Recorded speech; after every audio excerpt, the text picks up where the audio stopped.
The nights are long, the days are short, and the weather is chilly to downright cold, depending on where you are. It's a good time to slip into a Quince iconic Mongolian cashmere sweaters, which start at only $50. You can treat yourself to everyday luxury at an affordable price with Quince. If you really want to dive into luxury, you can check out their leather handbags, washable silk shirts, and European linen sheet sets. Whatever you're looking for at Quince, all the prices are 50 to 80% less than similar brands, and they do that by partnering directly with top factories and cutting out the middleman. They only work with factories that use safe, ethical, and responsible manufacturing processes. And of course, they use premium fabrics and finishes for that luxury feel in every piece. But you've already heard me rave about my Quince travel pants. Treat yourself this winter without the luxury price tag. Go to quince.com/traveler for 365-day returns plus free shipping on your order. That's QUINCE.com/traveler to get free shipping and 365-day returns. Quince.com/traveler. And thanks to Quince for sponsoring this episode of Amateur Traveler. Your neighborhood just got cooler with Kroger Delivery's refrigerated trucks. Simply order groceries at the same great prices online as in-store, and we'll bring them to you fresh every time. And if that wasn't cool enough, you can now earn 4 times the fuel points after 4 with your digital coupon. Choose a next-day Kroger Delivery time slot for 4 p.m. or later on Tuesdays, Wednesdays, and Thursdays. Must deliver by February 4th. Restrictions apply. See Kroger.com for details. Amateur Traveler, episode 899. Today, the Amateur Traveler talks about bears and seabirds and whales, World War II history, abandoned places, and more bears as we take an expedition cruise around Alaska.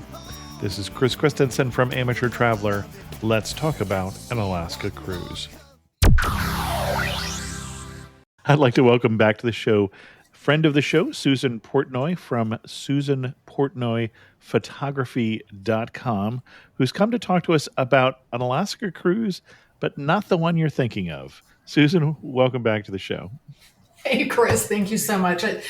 I'm thrilled to be back. And I say welcome back to the show. Susan's been on talking about African safaris, and I think 2 African safaris is what we've done on the show. So one in Namibia, as I recall, and going up and seeing the Himba people as well. And then I can't recall where the other one was, but I think it was Southern Africa. Africa. That sounds about right. Yes. So when I say Alaska cruise, I think most of us think of the Inside Passage. You get on in Vancouver, you get off in Anchorage. That is not the cruise you did, although you did do the Inside Passage.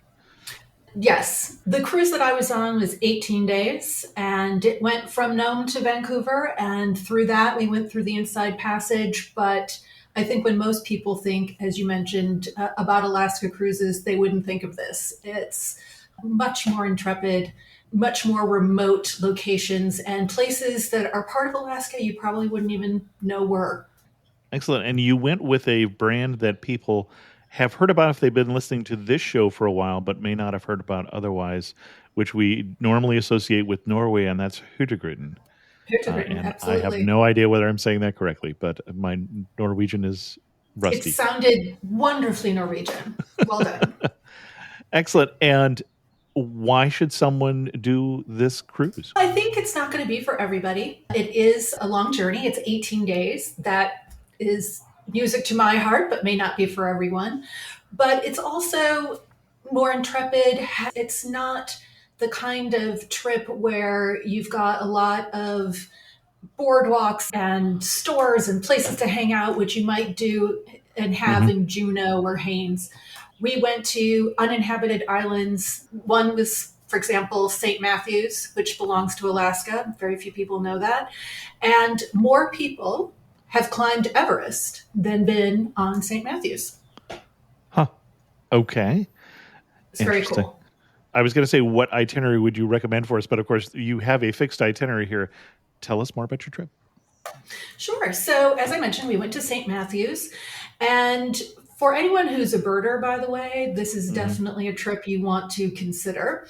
On St. Matthews is a small bird called the McKay's bunting.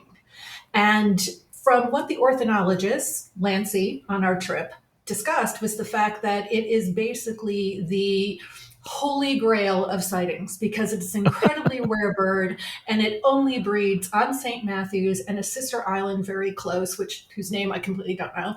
And so when these bird enthusiasts saw it the day that we went, you would have thought that we landed on the moon again or something. It was incredible.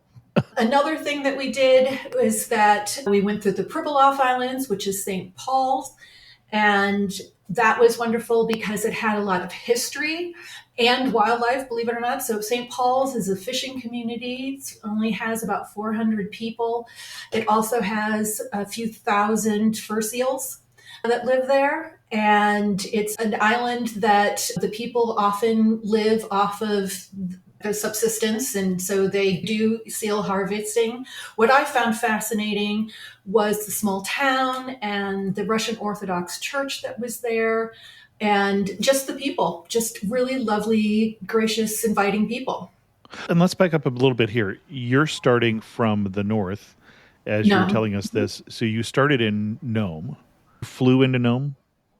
So we flew into Anchorage, and then there was a charter that Hurtigruten arranged. So Okay. we went on a charter to Nome and then boarded the ship there. And Then, did you have any time to explore Nome, or did you go right to the ship? yeah, we went right to the ship. Okay. And we took a little drive to the dock and we embarked right away. When you say ship, and I'm tempted to say boat, just because we're not talking about something huge at this point. It's not, it carries about 530 people. I would Oh, it's a little say, bigger than I was thinking. Okay. yeah, it's 530. However, on this particular trip, I would say it was about half full. I tend Okay. to like smaller ships, so the fact that it wasn't completely full was fine with Mm-hmm. me. And which ship was it Oh, from I'm their sorry, we fleet? should do that. It's the Roald Amundsen, and I am Oh, there we go. not wonderful Norwegian either. And yes, named after a very famous Norwegian explorer. The first Norwegian explorer to the South Pole. There you go. Thank you. The first explorer to the South Pole, who happened to be Norwegian. Yeah. And there you go. We'll Any get questions? into more details on the ship later, Okay, but I just wanted to set a little context there. Okay, so sure. then your first stop was St. Matthews, which you talked about, which is a rocky island. It doesn't look like a place that I would want to open a summer residence. No, you definitely don't, but it was fascinating Yeah. because of its remoteness. That's always very cool. It was foggy and rainy, wonderfully dramatic, a lot of mist. There were jellyfish that were laid out on the rocks, which was interesting because of the tide. So that was fascinating. And it just had this rugged, cool, remote feel. It had a Game of Thrones quality to it. If a dragon had come and landed, completely would not have been surprised. It was fascinating. And we didn't spend all day there. We spent a couple hours exploring it, looking around. There was a pinnacle off the shore, and there were puffins and thousands of seabirds whose names I don't know. I am not a birder. And that was fascinating too. It was an interesting way to start the trip. Okay. And at this point, you are almost as close to Russia as you are to Alaska. Not quite in the Bering Strait, but in the Bering Sea, I assume? Yeah, it's hard for me to say exactly what those distances are from Russia, but yeah, we started off there going through the Bering Strait after there, and the next stop was St. Paul's, Right. as I mentioned. And that was a combination of talking to the people, visiting, seeing what a true fishing village is, and listening to some of the hardships that they've had with different restrictions on the types of fish and crab that they can fish and that impact. So it was really fascinating. It's not a classic stop where there's a lot of hoopla, tourism hoopla. And that's exactly what I loved about it. And I see that the population of the island is less than you can hold on the ship. Yeah, So 400 some people on the island, and in your case, a little less, but it could have 500 people on the ship. Yeah. exactly. Yeah. And it's fascinating to hear about different people's lives, especially when they're as welcoming as they were. Not a tree in sight from what I'm seeing. Yeah, not very many trees. From what I did hear, though, and this is not something that we explored, but on a far side of St. Paul's, apparently, it's considered a birder's paradise. There's a lot of Hmm, trips that specifically go to St. Paul's, but that's interesting. not the side of the island that we were on. And but I learned that later. And if you had to guess what percentage of the people on your boat were birders? Oh, I don't know. Birders, I would say 5% or something like that. But Okay. then when birders, like anyone who's super enthusiastic about something, especially our ornithologist who was also very charismatic. So he made you excited about it. So those kinds of things, when you've got a great guide, you've got a great guide. And Yep. so the night before we landed, we learn about, the different birds, the McKay's bunting, those kinds of things. So we're prepared.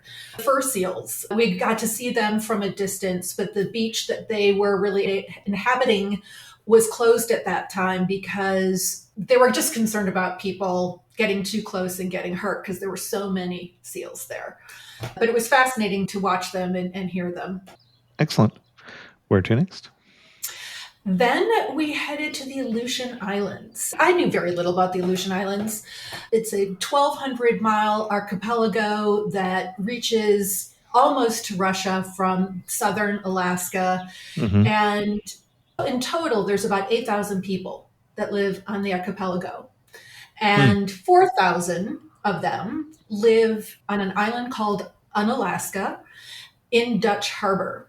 And Dutch Harbor, I would say, was one of the most interesting stops that we made because it has such a unique place in history that I knew absolutely nothing about. It is the second place on American soil that the Japanese bombed after Pearl Harbor. And I don't know about you, but you're a historian. You love history. So I like history, but I don't love history. So I really didn't know this. I was like, some other place was bombed, huh? And so, yeah, the Japanese bombed them for 2 days. They landed on some of the southern islands, took them over. The thing that was interesting, oh, that was interesting, but what happened is that in order to protect the inhabitants, which were mainly Aleuts and the local military, is that they forcibly evacuated all the Aleuts from the island. And they had to do it within hours. So they were forcibly removed to an internment camp in southern Alaska, where they ended up staying for close to 2 years in very Hmm. unsanitary conditions. Many of them died from different diseases caused by those unsanitary conditions. And many of them never returned home. And those that did found their homes destroyed or looted. So it's tragic in many ways, not only from the point of it being so integrally involved in World War II, but another example of unfortunately how we don't always treat our American brothers and sisters so well. What I would recommend if you're going to Dutch Harbor, one of the things that's great is there is a beautiful museum there that is a tribute to that era, and they have an incredible amount of artifacts, photos, Okay. boots, all those kinds of things. So I really recommend that. And just walking around that area in Dutch Harbor is pretty fascinating. Now, in terms of the logistics here, you could have had up to 500 people and you have hundreds of people. Are you on different shore excursions that you've signed up for? Or are those included in the price? No one's doing the shopping tour, obviously.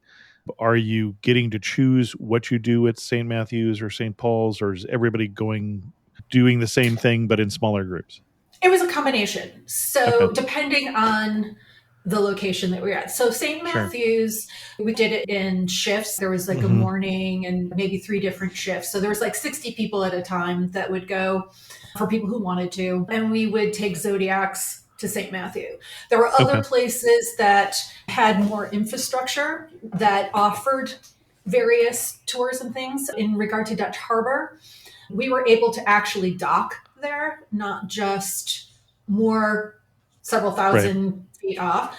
And so we had the entire day there. So we could do a lot. They had buses that they had arranged that could take us from different, not, I don't want to say attractions, but places you might want to go. One would be a memorial park for the people who had lost their lives. It was a fantastic Russian Orthodox church there that is hundreds of years old and has over 700 icons in it, some from the 16th century. So that was fascinating to go look at that. And the woman there, who is a ordained reader and an Aleut, she answered all your questions. It was really great. In other places, they might say, okay, here are a list of different things that you can do that are part of what you've paid for the trip. And then here are some other ones that are going to be an extra fee. So it was really up to people to decide what they wanted to do. And up pretty much the first day that we were at sea, they tried to see how much we could determine what we wanted to do. And I think that was for logistics purposes. So yeah, you really could do a variety of different things.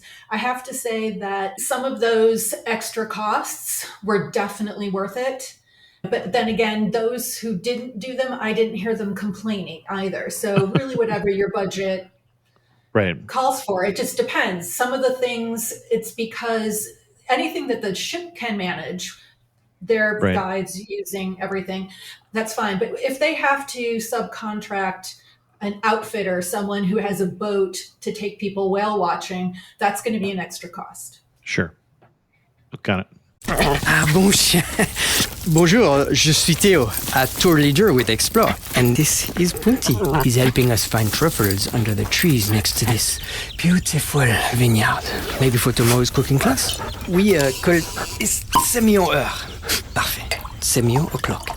Not everyone gets to enjoy a Bordeaux sunset this way, but you will if you explore. No, Punti.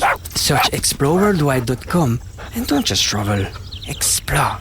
Don't miss out on the last few weeks of football action with Prize Picks, the best place to win cash while watching the playoffs. The app is simple. Pick more or less on at least 2 players for a shot to win up to 1,000 times your cash. Download the Prize Picks Daily Fantasy Sports app today and use code FIELD and get $50 instantly when you play $5. That's code FIELD on Prize Picks to get $50 instantly when you play $5. You don't even need to win to receive the $50 bonus. It's guaranteed. Prize Picks. Run your game. Must be present in certain states. Visit prizepicks.com for restrictions and details. And you'll alert us as we go along when you get to a place where you would recommend the extra cost excursion. Okay, cool. I would do that. Ortega Island, to a completely deserted village that was there. And that was one where we just took the Zodiacs and walked through it, and it has remnants from this old village. It's in an absolutely gorgeous location, so you can understand why people wanted to live there.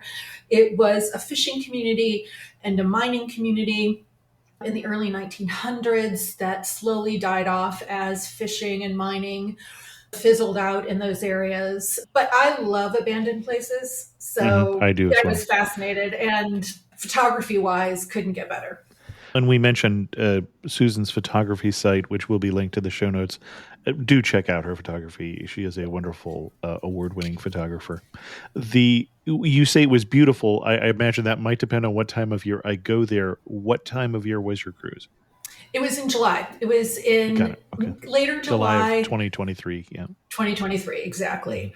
And it was just because it was at a base of a mountain. It was on I forgot the actual technical name of this. It's like a plateau, but right at the cliff's edge.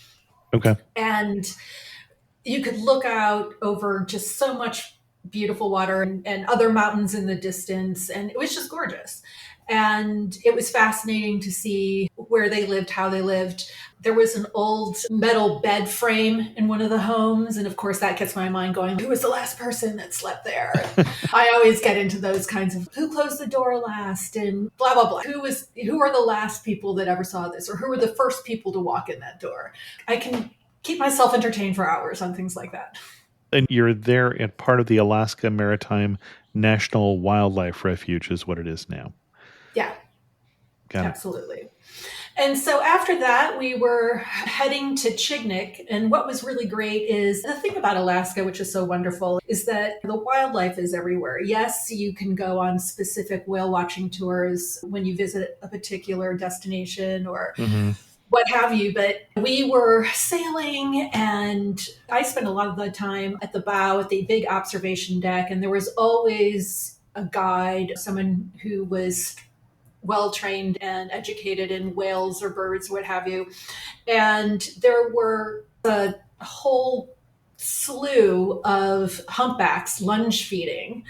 And then at the same time, because they were lunge feeding and obviously probably bits of fish chewed up or not sucked in, whatever, there was thousands of these small birds whose name I forgot right now, apologize, that were everywhere. So you're looking out and you see all these birds floating on the water or flying around where the humpbacks are coming out of the water, just gobbling up fish.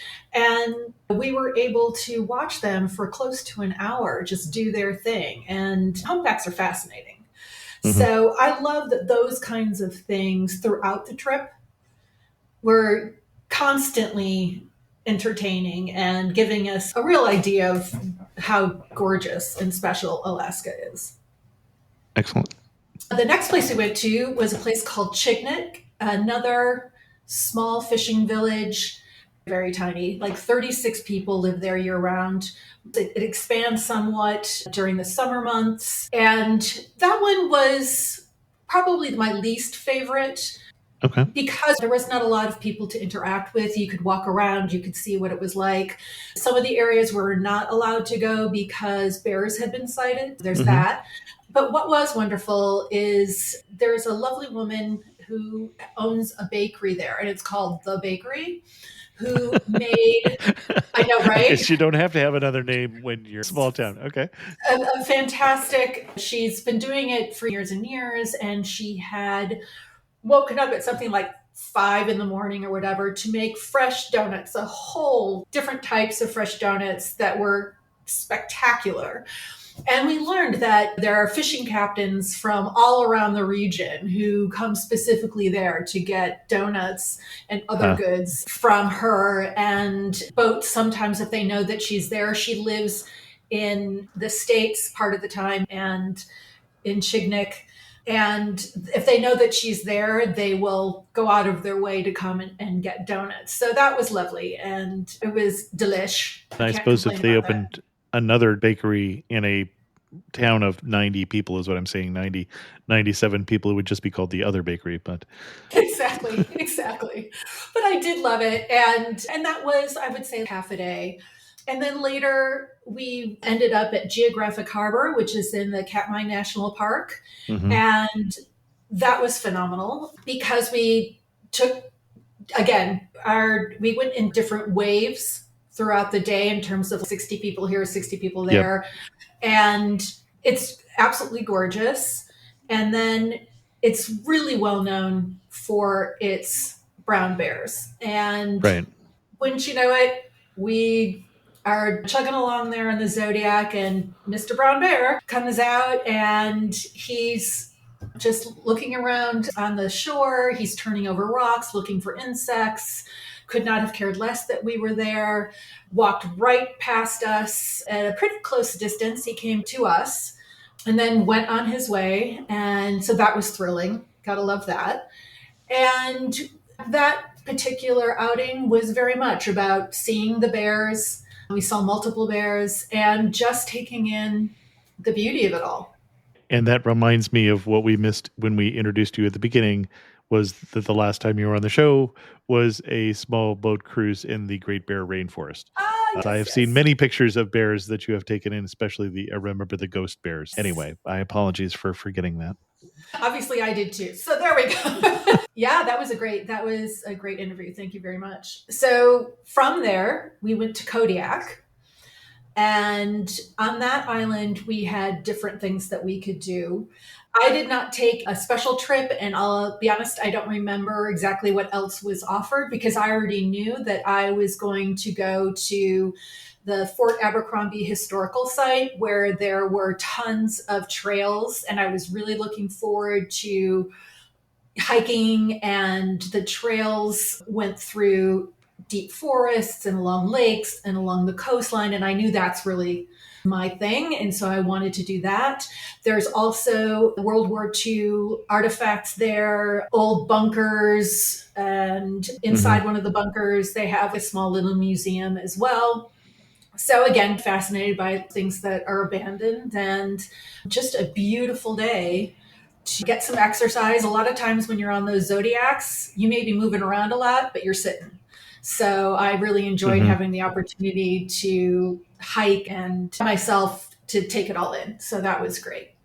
Then after that was we went to a place called Icy Bay, which was created about 100 years ago with the recession of a much larger glacier that receded to a point where it created this bay, and then 3 different glaciers within that area were created at the same time, and tidal glaciers. And it's called Icy Bay for obvious reasons. There's some icebergs there, but there's a lot of bergy bits, those smaller icebergs, little chunks of icebergs that are anywhere from a size of a golf ball to a basketball or larger. But we went kayaking, and that was one of the excursions that was an additional, and that I highly recommend, the kayaking. We lucked out. We had a bright and shiny day. Mount St. Elias was completely crystal clear and beautiful. It wasn't covered by fog, as often mountains are in that area. It was just spectacular. And again, having that physicality, being in a place that beautiful, kayaking is a favorite of mine. So I highly recommend that particular excursion for sure. I think and just for geography, for those people who can't picture a map here, by this point we're about 2/3 of the way through the trip, and if you look at where the Yukon and Alaska meet, we're down, follow that border down, we're there, and we're about to now to go down the Inside Passage. Correct. Thank you, sir. That was very well narrated. I appreciate that. So the next place we went to was Sitka. And Sitka is one of those kind of classic destinations what one would think of as like the more well-worn cruise routes. And it's a lovely little town. It's a cute little town. It absolutely is. There was a huge ocean liner that had also docked. And so there were just hundreds and hundreds of people. And after having this very remote and wonderful experience of pretty much not seeing other people that were on the ship, it was a little jarring, but it's an adorable town, and it has wonderful little restaurants, and it's the kind of place that you want to stop off. You're going to get the souvenirs there. You're going to see some little historical sites. I went down to a little bay, and there was a whole bunch of people fishing. And so that was fun to watch and photograph. Later in the day, I went on another additional excursion for whale watching. And we were lucky. We got to see a lot of whales, some whales, humpbacks breaching. And so that's always fun. Although we could probably say that if Sitka was going to be the highlight for your trip, then there are cheaper and shorter trips that you could do that would get you to Sitka. Correct. And for my point, Sitka was not the highlight. I don't want to throw any shade on Sitka. It's just that the trip, I've already done the Inside Passage. And that's for those people that have done the Inside Passage and that route, the Sitkas, the Juneau, those Haines, it's a wonderful trip. But if you want to experience Alaska again in a different way, in a more, I don't know, for me, it was more meaningful in the sense that there was far less tourism and a lot of those aspects of tourism that I'm happy to do without. Sort of those bells and whistles of tourism that overtake certain destinations. And so if you're going on a second cruise, this would be a great one to take. You learn so much. You see so much wildlife and nature, definitely something different. And that's what attracted me when I first read about it. And what I came away with later is that it just brought so much more. There was a richness to it that I think is very special. So then after Sitka, we went to Wrangel Island and got to walk around a bit. I had, from the very day that I knew that I was going to go on this trip, there was this additional excursion called the Bears of Annan. And it is quite expensive, significantly expensive. And it's only a certain amount of people can go. The park itself, it's in its own park, and it's an observatory. It's run by the Forestry Service. They only allow 60 people a day, and Hurtigruten had 30 of those spots available to them. So anyone who wanted to go very early in the trip, we had to put our names in a lottery. And I was thankful to be able to do it. But as I said, it is quite expensive. But for me, God, it was so fantastic. So basically what happens is you get on a small boat, you travel for about an hour, and it's about an hour west of Wrangell to this area of the Tongass National Park, where during the salmon run, which we were right in the middle of, you walk through the woods on a trail, and you're led by a guide who's at the front and a guide at the back, and they're both carrying rifles, because walking through this area, there's so many bears that come to this area that they want to be sure that everyone's safe. And it's about a quarter mile in. There's this incredible observation deck that's above a gorge within this area, where the rock formations and fallen trees and things like that have created these small pools, so that when bears come along, they can grab these salmon easily. And so when we got there, there was like 5 different bears eating away, and then some would leave, new ones would come. There was a mother with her 2 cubs. That was ridiculously adorable. There was one guy that was a complete professional. He should be teaching every other bear how to hunt for salmon. There was this rock that he stood on that was right next to the edge of the water. He maybe would take 20 seconds. You could see him scanning the water. He would stick his head in the water, come out with a salmon, turn around. He went to this other rock that was almost as high as an altar, throw the salmon on that, eat all the roe out of that salmon, leave it there, go turn around and do it all over again. And this observation deck also has a riverside hide, so you can walk down and people take turns being in the hide. So it was great. I was at eye level with him, watching him do his thing and able to take pictures. It was raining, like not storming, but just sheets of rain. I didn't care. I love the bears. And then the 2 cubs, because cubs are always curious, Mom was down at the bottom of the base of this observatory, the stilts of this observatory, and the cubs decided that we were fascinating. So they shimmied up 2 trees that were right across from us. They got so that they were parallel at eye level with us, and then just hung out watching us. So we're oohing and eyeing over the baby bears, and they're posing in all these, of course, ridiculously cute poses, not even knowing that they're doing it. And so, yeah, I was thrilled for that day. Hey, Atlanta, Apple is open for small business. That's right. We're here to make starting and running your business simpler. With privacy and security built in on all devices, it's easy for you to protect your customers' data. And if you need hardware or software support, you'll get advice from business experts at no cost whatsoever. So you can focus more on the soup du jour and less on, the other stuff. At Apple, we're open for your small business. Go to apple.com/small business or visit an Apple store to learn more. And then after that, we went to a place called the Misty Fjords. We're now getting to the end of this trip where we're going into Vancouver. One of the things I did want to bring up was they had a really lovely woman. I would say she's early 60s.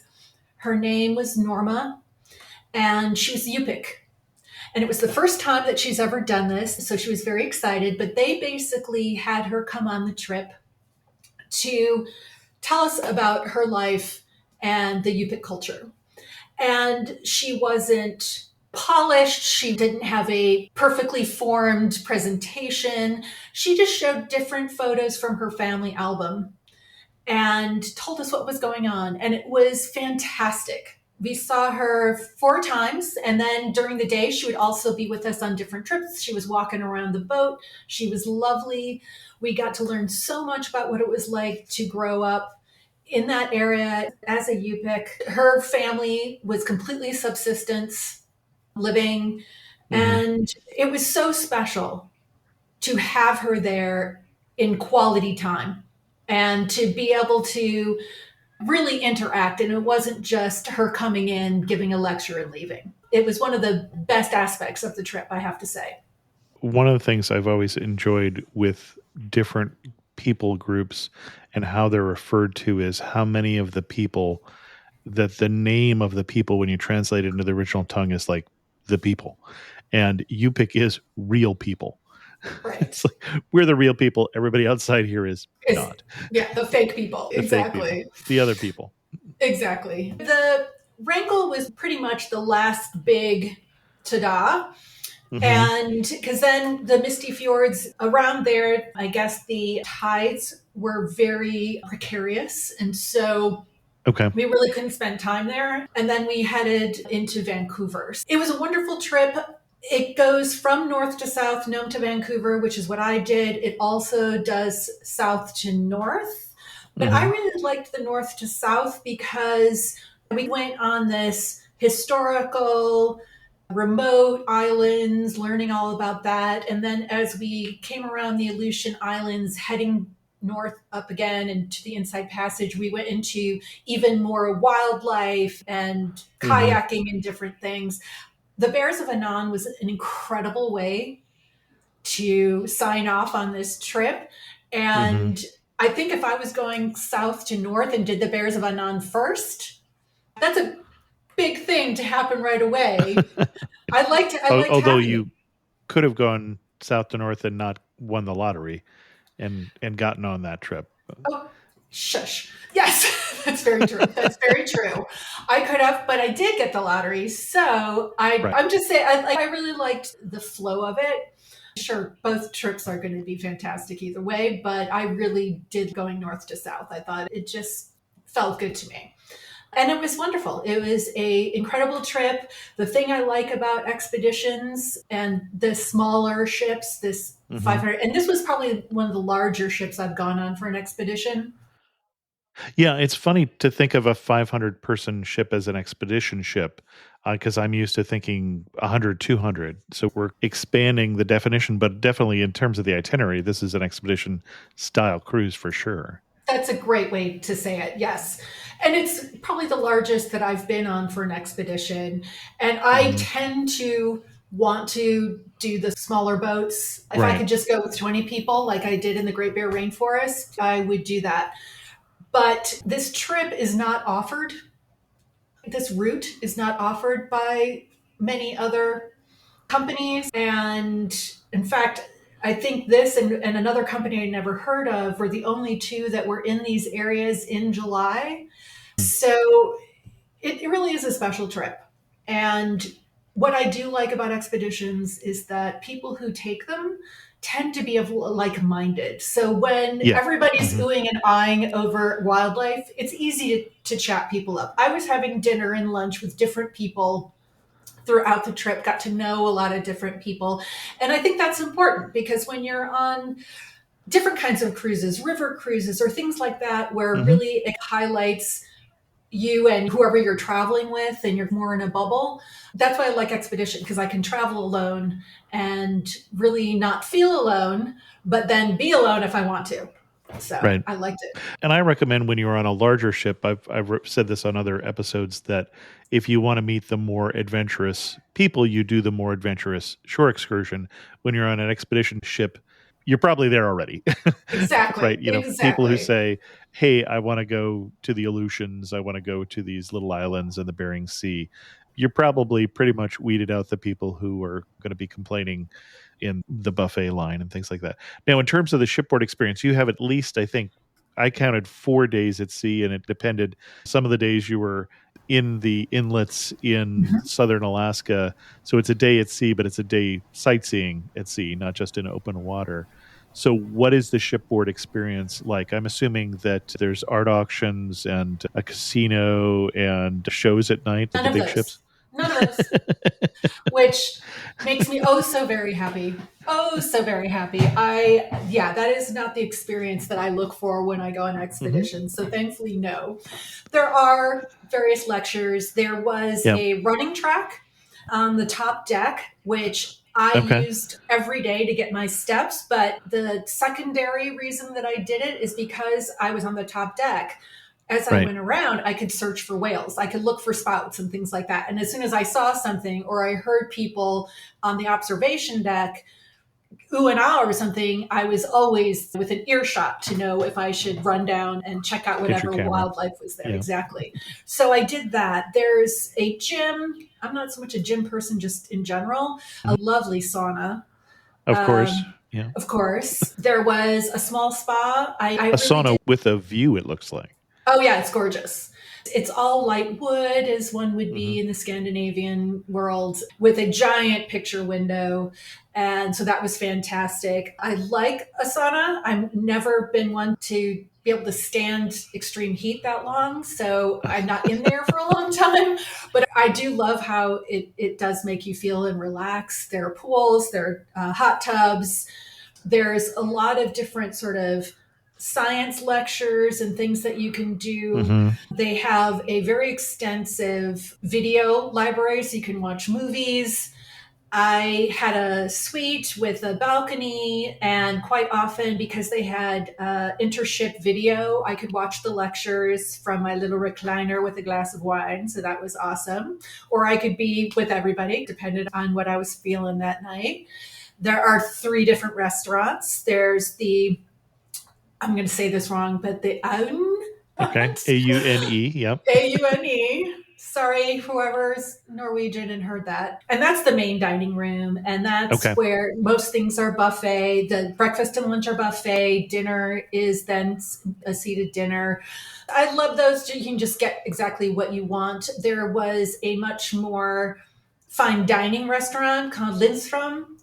And if you are in a suite, you can eat there anytime. If you are not in a suite, those are reservations that you can make anytime you want, but there is an additional cost. Okay. And then there was a place called Fredheim, which was like the cool little diner with big windows that you could see everything. And literally, and I'm telling you this, the best hamburger I have ever had. And chocolate milkshake, and so good that I went there 3 days in a row, eating a massive hamburger with Gruyere cheese and a phenomenal bun. I swear to God, if it was a restaurant here in New York, I would be there all the time. So Fredheim, I would highly recommend it. And you can go there. That one's open quite a few hours during the day. So if people want snacks, French fries, things like that. Though stay away from the dumplings. Not so good, but hamburger, awesome. So there was a lot to do. And of course, just hanging out, talking to people. I'd edit photos. I never found myself bored by the trip. There was always something I could do and something interesting that was happening. One of the things I loved is they happened to have their corporate photographer and their corporate videographer both on the ship at the same time. So people who are staff. And every night they would create these videos that would be on these giant screens, like huge screens throughout the ship, where you could see what happened. And then, of course, they did it all like Nat Geo, slow motion. So you could see what other people saw that maybe you missed or relive what you saw, but it always has this incredible cinematic quality because the whales coming up through the water in slow motion, or the puffin is flying in slow motion. So it was always lovely to see these things and go, oh my God, that's this trip, not Nat Geo. Yeah, I always felt... That would be in the Explorer Lounge. That's where the events... It's in the Explorer Lounge, but it's also in the lab. They have quite a few of these large... The science lab. Okay. Yeah, they have these large screens. And I'm talking like wall-size screens that are placed in different areas around the trip. But the upper observation, the enclosed observation deck, There were some there. There was down in the labs where the lecture took place. You could always check things out. They always had a cocktail of the day on the observation deck. They always had a homemade cookie of the day that you could go up around 3. So yeah, they kept it going. They kept Okay. people engaged. Excellent. And we should say that this is not a budget cruise. I'm seeing that it's 8,000 plus, and obviously that's not for the suite. And Yep. that's, I think that was on sale. Check it out. I'll put a link in the show notes to the experience. But I think whenever you're doing an expedition class ship, you're talking about a higher per night cost just because you don't have 5,000 people to average things out over. But right. You're paying for less people. You're paying for greater access. Smaller ships can go places the larger ships can't. So exactly. Yeah, that's expected. Yep. Anything else we should say about this trip before we get to some of our wrap-up questions? I think we're good. As soon as we stop this podcast, I will think of something. So of course you will. It happens to all for another time. You are standing in the prettiest spot in this whole itinerary. Where are you standing? What are you looking at? And does it involve bear cubs? Yeah, you got me there. Yeah, Chris, you know me well. But yeah, looking straight into the eyes of a bear cub that's crawled up a tree to check you out. Yeah, that's definitely going to do something. As I said, I love those abandoned places. So Unga Island is always going to do something for me. I would say that there were different aspects at every single stop that really stuck out to me. Okay. That were my favorite aspects of that. But yes. Including the donuts at the bakery. They were damn good donuts. They were this, you know what? And now that I remember, they were like this perfect combination of, they were like light and airy, but wouldn't collapse in your mouth like some other brands do. And sweet, but not over sweet, so you get your teeth hurt. So it really quite good. She did a good job. Excellent. One thing that makes you laugh and say only in an expedition cruise to Alaska. Makes me laugh. I have to think about that.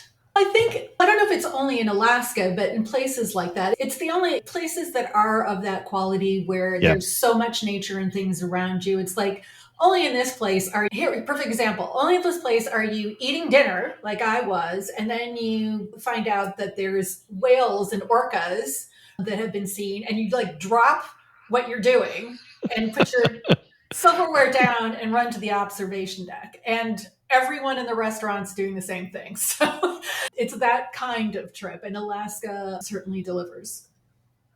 Excellent. I remember being on an expedition cruise and their motto was, we stop for weather, wildlife, and whim. Exactly. And I think that's also what's special about expedition ships is they do offer some variability. They are not stuck to the ports that they have to go to, because those big ships have to go in and out at very specific times. On expedition ships, there's variability there. And so you can take the time to stop and watch humpbacks or try something else if the captain feels like there's a good opportunity. Yep. Excellent. And if you had to summarize this cruise in just 3 words, what 3 words would you use? Awesome, awesome, awesome. I know. Excellent. I cheated. I completely cheated. But I'm surprised no one has cheated like that before. Our guest again has been Susan Portnoy. Again, her website, and please do check it out, is susanportnoyphotography.com. Susan, I know you're off, what is it, tomorrow to Nepal and off on other trips here. So I'm sure we will have you back talking about some other trip. But thank you so much for coming on and talking about your newfound or your love for Alaska. Absolutely. And thanks, Chris, for having me again. My thanks, as always, to the patrons of the show who help support Amateur Traveler financially. When you hear this episode, I'll have just had a Patreon monthly Zoom call with the patrons. They get the show early, no ads, a monthly Zoom call, and first dibs at Amateur Traveler trips. If you're interested in learning more, go to patreon.com/amateurtraveler. I heard recently from Anthony and Jody St. Clair, who you may remember coming on the show and talking about driving the Selkirk Loop. They said just finished the Oklahoma episode and saved it, which I find I'm saving more and more of your interviews lately. Jody and I want to congratulate you on the day job retirement announcement. So excited for you and wishing you all the best. I did, in fact, announce that I'm retiring from the day job, and I just put in the paperwork for that this week, and I'll be retiring June 27th, 2024, depending on when you listen to this. This has caused a little bit of confusion. I'm not retiring from the travel, from the blogging, from the travel podcasting, from the other podcast I do. I'm retiring to them and retiring from my day job where I am a director of engineering at American Express, and won't be for very much longer. And with that, we're going to end this episode of Amateur Traveler. If you have any questions, send an email to host@amateurtraveler.com, or better yet, leave a comment on this episode at amateurtraveler.com. And thanks so much for listening.